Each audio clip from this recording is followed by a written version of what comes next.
It was legal to marry a 12-year-old in Mexico. Yep. And by the time they finally got her back,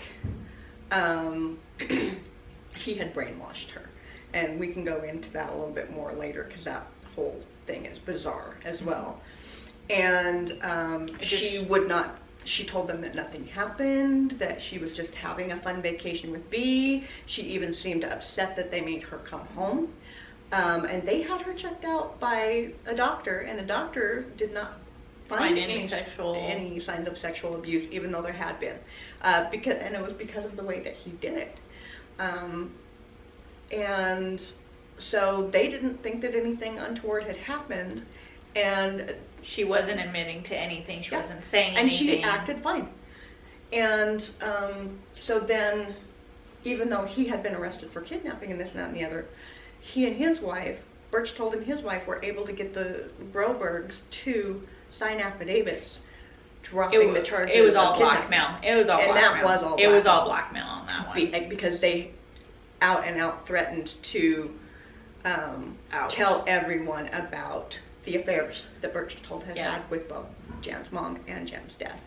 And to save face, they signed the affidavits, and that was a mistake. But then it's after that Jan's father finally put his foot down and was not going to let her go anywhere alone with him.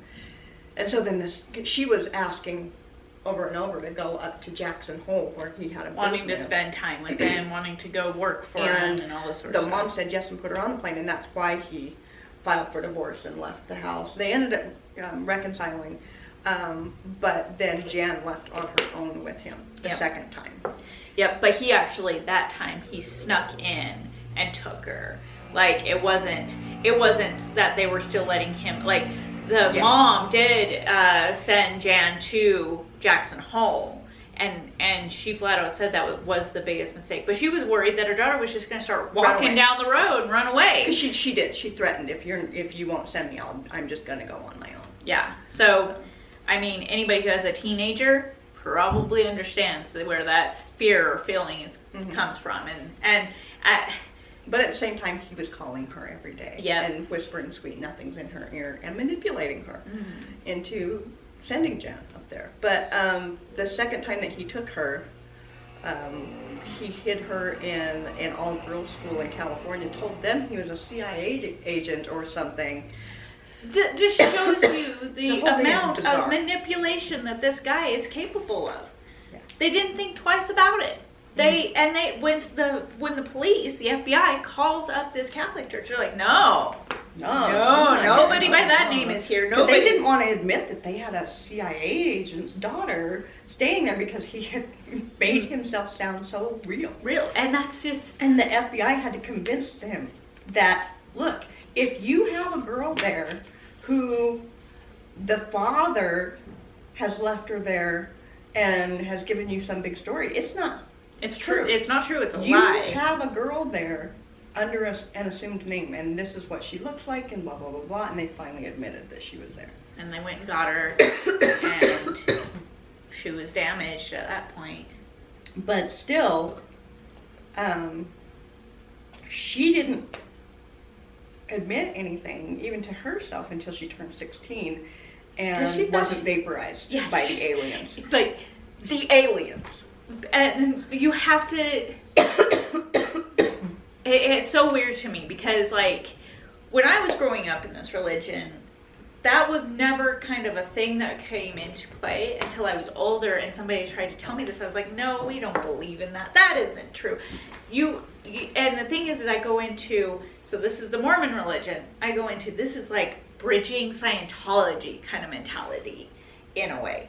And it's crazy to me, some things that people blindly believe sometimes. Like what specifically? I think it's like, it's one thing to believe in a higher power. It's one thing to believe that we came from aliens.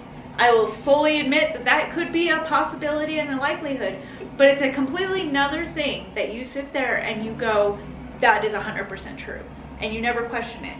I can see a 12-year-old not questioning it because that's just what she grew up being taught all the time, but when an adult sits there and has these 100% feelings about the religion, and they never go, could that be maybe not true? Or am I going to hell because I don't go to church on Sunday? Is that really what God planned? Like to me, it just baffles my mind that people will always follow something so blindly. I don't see any reason not believing in a higher power, not believing in. But if you don't question something like polygamy or something like that, if you don't question it, or the morals behind it, or the reasons why there was polygamy back in the day and all that sort of stuff, you don't ever question it, then you leave yourself to be manipulated. Yeah, you're... Like, if a man sits there and says, this is the way it's supposed to be, you're supposed to... Or that it was so weird. I mean, I understand why Jan was brainwashed by this stuff, but it was just bizarre the way that Berchtold went about it. He has her in this RV, and she's in the back bedroom, and and he's drugging her this whole time, just so you know. So she's under the influence anyway. But every time he has her in the back bedroom, just laying down and drugged, he has this, like an intercom system going, where he has a tape recording just playing right by her head, telling her that she's an alien, she's half alien from another planet, and it is her sole responsibility to save her planet by helping repopulate the planet.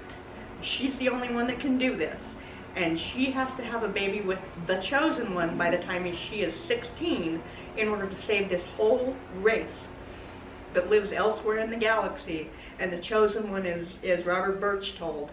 And if she doesn't have a baby by the time she's 16, she will be vaporized. Now, here's where the religion comes into the whole thing. He told her that if she's vaporized, it doesn't just vaporize her body, it vaporizes her soul. So therefore she cannot go to heaven. She's just gone. And that if she doesn't fulfill this destiny, her sisters are also half aliens, and so they will be next. Yep.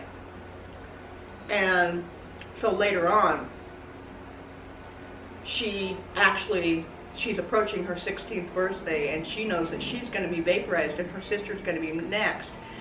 So in order to make sure that her sister goes to heaven, she tries to kill her sister. She was going to actually take a gun, she was going to kill her sister and then kill herself. So that way, her sister and her soul would be saved. Would be saved. So they wouldn't they would be vaporized. And I'm glad that she kind of came to her senses at that point with her, because she didn't. Yeah, I should say she didn't try to kill her sister. She didn't. She was thinking about it. That's what she was planning on doing. So ultimately, it's a messed up thing. Like, there are people out there that are that manipulative, and so you should always question somebody's motives, unfortunately. Always. And that's why she didn't admit that anything had happened too, is because he went further with this manipulation and told her that he had been, when he was caught, and he was in prison in Mexico, he bribed the guard into having the guard bring her down so that he could talk to her. And he told her he'd just been visited by the aliens. And they told him that there were 4 rules that she had to follow or she'd be vaporized. And that was that she couldn't talk about the plan. She couldn't talk about what had happened between them. And what were the other 2 things?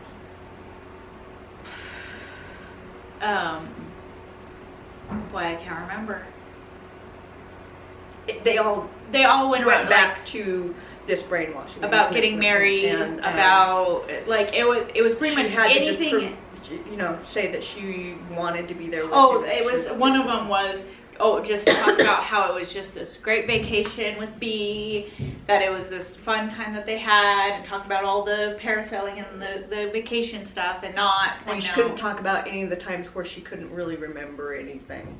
Mm-hmm. She didn't realize at that point that she'd been drugged, but I don't think that he realized that she didn't realize yet. Right. And so he was just making sure she didn't say anything about that. Make sure that was not. He was covering his tracks, Yeah, and then that's very, pretty very much, well. pretty much, he did a very good job because she did not say anything, not to her best friends, not to anyone. I think she finally Like, admitted isn't that when she was when 16. he told her she would be vaporized if she talked about any of this. Yeah, that she would die. She would be vaporized. That her soul would be lost. Yeah. So that was crazy anyway, because I never heard another story where a kid has been kidnapped where the kidnapper has gone to those kind of lengths to Cover it up. Yeah, but there could be. I mean, that could explain some of these Stockholm syndrome, cases where they come back and they're just completely enamored with their kidnapper. Mm-hmm. She thought she was in love with him. She 100% believed, but then again, at the exact same time, that's the manipulation behind it. And again, you have women out there all the time, and maybe even some men. Like, you sit there and you look at a relationship and you go, why are they still together? She's a psychotic. She's psychotic, and he is enamored with this woman who has done nothing but hurt him, or call him names. The other way. Yeah, like, it's possible for a woman just to be as manipulative to a man, and vice versa. And it's just crazy how you don't see it when you're there, but you can see it from the outside and you go, that's not right. Mm-hmm. But when you're in that too, outsiders can tell you that's not right, and you won't believe them because you know the real truth. They don't know everything. They don't live with you. They don't know him like you do, or they don't know her like you do, or whatever. Mm-hmm. And the term gaslighting, I never understood that term until I really had to, like, when it became more popular of a term, I really had to look into it because it just baffled. Like, somebody could actually tell you something. It's not when someone is gaslighting someone else, it's gradual. Yeah. It's so gradual that the person that's being gaslighted has no idea that's actually that's what's but happening. I mean, it happens a lot more than you think. Yeah. But it's always someone like Berchtold or like Bundy who is a complete narcissist that is capable of that kind of manipulation and that kind of gaslighting. Yeah.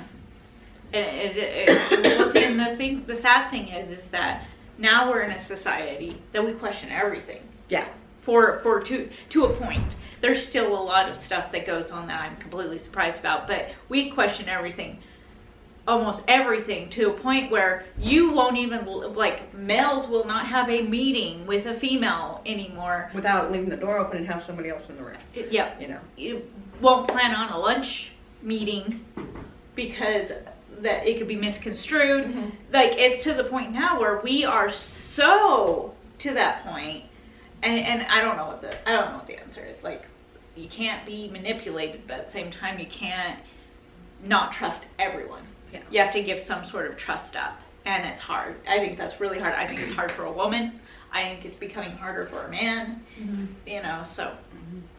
But back in the 70s, we didn't have that feeling. Yeah, that mindset that we do today, and that's part of the whole inception of social media and becoming more connected and. Other people questioning things that make you question things. Mm-hmm. You didn't have that kind of social interaction back then, and so it didn't occur to you to question everyone's motives. Mm-hmm. So you were more trusting. And so here's the thing. I have a hard time with some of this because we came from a different country. And we, pioneered here, and we all came, and it might be a religious thing. We might ended up in sects where we're sitting there going like, this is our little community. We trust these people. They defended us coming here, so on and so forth. And the reason why I'm saying this is because there's such a thing as the wild, wild west. It's not like murder was all of a sudden a surprise. No. Or it's not like rape was all of a sudden a made up concept. And it's not like it comes down